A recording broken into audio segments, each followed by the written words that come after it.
Alright, so game with one of my practice buddies. I'm piloting a Blue Sun deck today. This Blue Sun deck, you might have seen me play before. I believe I played it on my live stream the previous time. This is an Ice and Fire deck designed to tax the runner into Oblivion, and it can win both ways with an Ash secured remote or with Sea Scorched. So it's basically the core version of prepaid kit in that it's a toolbox of solutions. On the other side, we have Leela Patel. Not a very good matchup. Leela Patel is so good today against both Fast Advance and Glacier. So I need to protect all my central servers first before I can even think of scoring Agenda out. My opening hand isn't very good. What you really want is two Heartstopper Ice that you can res early on to ensure that Leela doesn't get any stray agendas, so Grim and Checkpoint won't cut it. I had to mulligan, and I found myself with a way better hand, a Hedge Fund that starts me off very well with 9 credits, enough to res both Firewall and Checkpoint. And as you notice, this deck is based on the power of Blue Sun. With Blue Sun, you are able to make use of the Elizabeth Mills bouncing trick, and with that, you can play all those bad pub ice that are normally not viable because dishing out bad pub's not good. So that enter Checkpoint, which is basically a wormhole that is much faster to res at the cost of the bad pub, which you should be able to erase if you play well enough with Elizabeth Mills. So I perform the standard expected opening, and he starts out with a Desperado Fairy. So he's doing pretty well. He has something like an Andromeda start, but with Leader's ability, that's not going to look good. And he installs a Mr. Lee, which is a fantastic card to smooth out the consistency of your draws. Make sure to get the card that you need.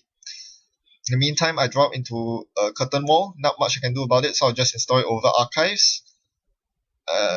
In case I find an Oversight AI, I can immediately Oversight it. Now he begins running my servers on turn 3 as a good runner will, playing aggressively. He doesn't need to be worried about the first few turns because he knows that my ice is generally expensive to res, so he would not expect me to be rushing out an agenda that early. But thankfully, I baited him into running my checkpoint, which means that I can clear the back part from the checkpoint with Elizabeth Mills. And now that he runs my remote, I can clear the other back part that would have been given to me from the Grim. So basically, I res 2 illicit ice and I have 0 back part right now. How amazing is that? Of course, that cost me my Elizabeth Mills, but that's fine because I trade it for his Fairy. That's what happens when you install Fairy as the first thing. I'm not sure why you would do that against Wayland. There is no need for Fairy against Wayland. In fact, you want to run Rigless because there are so many program trashers, you don't want to waste your Fairies when you are not going to protect any other programs. So yeah, that was a small mistake on his part. And furthermore, it's also vulnerable to power shutdown. So you don't want to prematurely install your Fairies unless you have another program on the board. In the meantime, he performs the dirty criminal trick of de-resing my checkpoint. That was a big mistake by me. I thought I could let him into my HQ because I had no agendas in there. I should have kept him out by raising the firewall. I didn't see the emergency shutdown coming, so that was a huge mistake on my part. Because of this, I'm now stuck with 1 bad pub. I wanted to keep the ice unres because I don't want to reveal it to him. If I show it to him, it means that I lose my account siphon protection. Once he installs a corroder, he can siphon me easily. He can legwork me easily. He can take so much advantage of knowing what ice is on my HQ. So that's what I wanted to avoid. Clearly, that wasn't the right choice. In the meantime, I bounced Jackson back to my hand. I'm not sure why I did that. Yeah, I'm not sure why I bounced back to Jackson. But in this case, I want to keep everything in my hand because I found 2 Scorched Earths. Unfortunately, that comes at a cost. I needed to trash the Hive. And now that he runs my Jackson, I'm going to reshuffle some cards back, including the Elizabeth Mills, because I really want to clear the bad pub. My ice is meant to be taxing. Giving him too much bad pub is counters that. And now, yes, another one of those annoying criminal tricks. He fams my checkpoint. Now, Blue Sun is usually quite happy with a fam, but in this case, it comes at the cost of the bad pub. I didn't really like the fact that I basically took 1 bad pub for nothing, as I bounced a checkpoint back in my hand. So this is the weakness of checkpoint. Even though you're playing it in a deck that can clear bad pub, runners have so many ways around illicit eyes. So illicit eyes really isn't that good right now. Not checkpoint anyway. So yeah, because of this, I cannot afford to place more checkpoints on R&D because I'll be drowning in bad pub. So I stopped keeping him out with firewall instead. Remember that I want to keep him out of my servers, especially R&D. I cannot afford to let him nick an agenda off R&D, bounce an ice on HQ, and go haywire with a Cloud Siphon. That would be tragic. And no more making the same mistake. I'm raising the firewall this time. So I'm kind of stable now. I have a good barrier protecting both HQ and R&D. It will cost him quite a bit to get through both servers, even if he has a corroder installed, so I'm not too concerned yet. I bounce back the firewall because I want to start building up my checkpoint server. Having 2 checkpoints in hand and not going to use them is a waste, so I might as well get them on the board. And what you really want to do with checkpoints is to stack them on the same server, so they cannot just simply trace through or eat the subroutine of one of them. Because if they do, they will have to break at least one of them if they want to complete the run without suffering obscene amounts of meat damage. And here I protect archives as well because he just got his security testing out. I'm not going to give him free credits here. I'll make sure that he has to rely on KD Jones. Now he runs my HQ and I have a poster bounty there, so I have to protect it with checkpoint.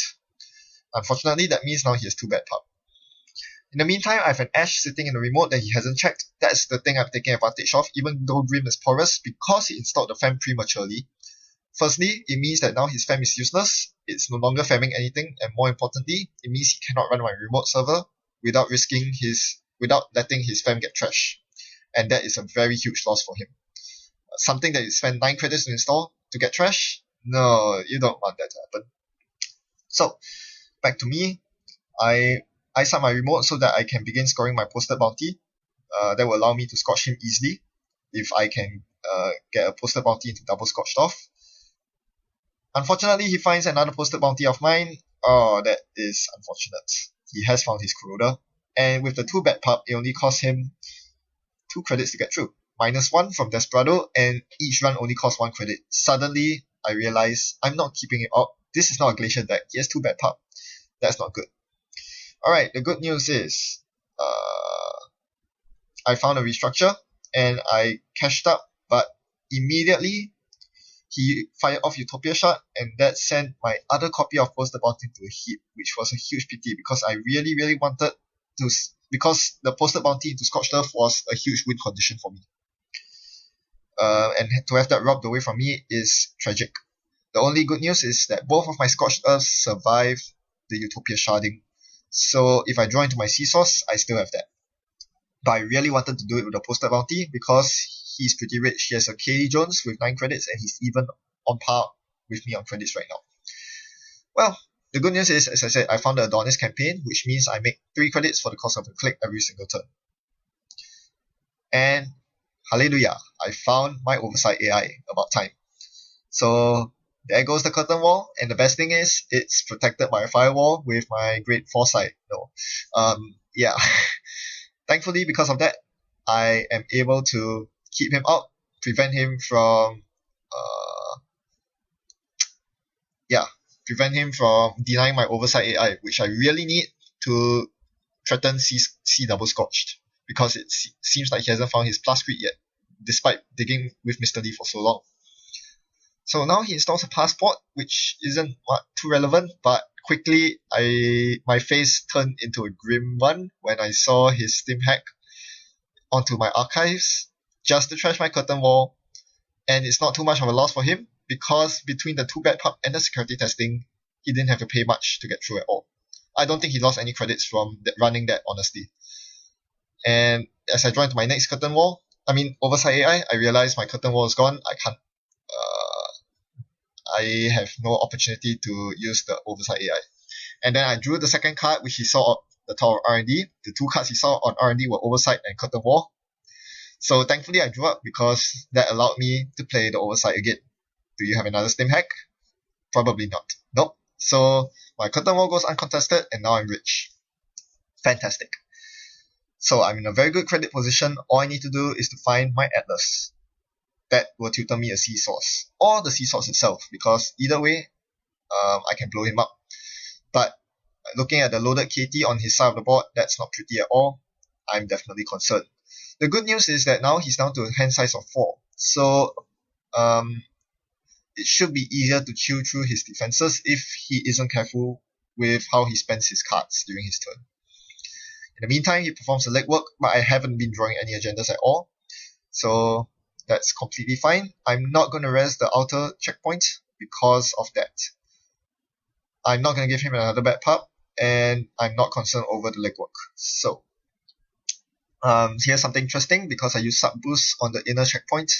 What happens is that you can actually break it with Corroder, and it's actually 1 credit cheaper because Passport costs 2 to pump, and using that pumping will take it over the 7 strength of checkpoints. So yeah, he discovers to his horror that the Utopia Shard missed both the Scorched Earths. But what he doesn't know is that he basically denied my win condition anyway because I was supposed to score that posted bounty. In the meantime, I still have my Adonis campaign and it's still doing some good work for me. Yeah, and thankfully I chose to bounce it back because I immediately found my high risk investment, and since my remote server is secure, I'm going to score it out. It's secure because I have a toll booth on top of a Grim, and I have way more credits than him. So he's not going to be able to break the toll booth. The only way he can get through is to perform a double inside job. Or do this, account siphon. Uh-oh, that's not pretty. Well, since he siphons me, I'm forced to res the checkpoint. It doesn't cost too many credits for me to res it, but it will cost him a hell lot of credits to break both subroutines. Will he continue with the run? Nope. The wise choice, considering that if the siphon goes through, he still has to take 2 tags, which he has to clear anyway. So that this did cost me a bad pup, which is unfortunate, but at least it stopped the siphon, which is very important. And because of that, I'm going to score the high risk investment. The siphon not going through was very important because it ensured that he couldn't contest my remote after that. Although that being said, he would leave himself vulnerable to double scotch if he did try to contest my remote. So there's that. Alright, so now he has 2 R&D interfaces up, and all I have protecting my R&D is a lowly curtain wall. That's not good. Thankfully, he didn't find anything off the top of R&D, but I need to fortify it more. It usually costs 11 credits to break with Corroder, that curtain wall, but it's reduced thanks to the bad pup that I have. And he's pretty rich. That's not good news. So when I found my EBC, I immediately tutored up Elizabeth Mills to make it more expensive for him to get through. In the meantime, he's proceeding to find a solution out of this, and I show him the curtain wall. He's not getting through. It'll cost him way too many credits. Oh dear. Okay, so now he has found all his R&D interfaces. He's going to access 4 cards. That doesn't look good at all. So I knew I needed to put the pedal on the gas and start scoring agendas when I found that Atlas off the top of my R&D immediately goes into my remote. There's no time to be worried about an inside job into KD Jones into inside job right now. He can easily do that and beat the ashtrays. I really have no time to be worried about that right now. I need to get the agenda points scored before he wins the game. And here, he performs an inside job on my HQ. Very curious. There probably aren't any agendas in here, and then I quickly realized what was this for. Yep, he wants to de-res the curtain wall. He could have performed the inside job on R&D to C4 cards, but doing this allows him to deny me my curtain wall credits. That's 14 credits denied, and basically murder me by stealing 5 agenda points off the top of R&D. That's what happens when you don't see agendas early on. They get clumped up in your R&D, and he steals the whole lot of them. So I'm in huge trouble right now. He's on match point, and because he bounced the curtain, he bounced the Atlas back to my hand, so I couldn't score it. Not that I wanted to score it anyway, I needed to defend R&D at all costs. Because he saw 4 cards and stole 2 of them, a new R&D run now would basically allow him to see 3 fresh cards, and there's a very high chance one of them would be the game-winning agenda. I needed to keep him out, and the only way to do this was to bounce back, was to basically raise a new curtain wall on top of R&D. Unfortunately, that didn't keep him out, and he found the last agenda for the win.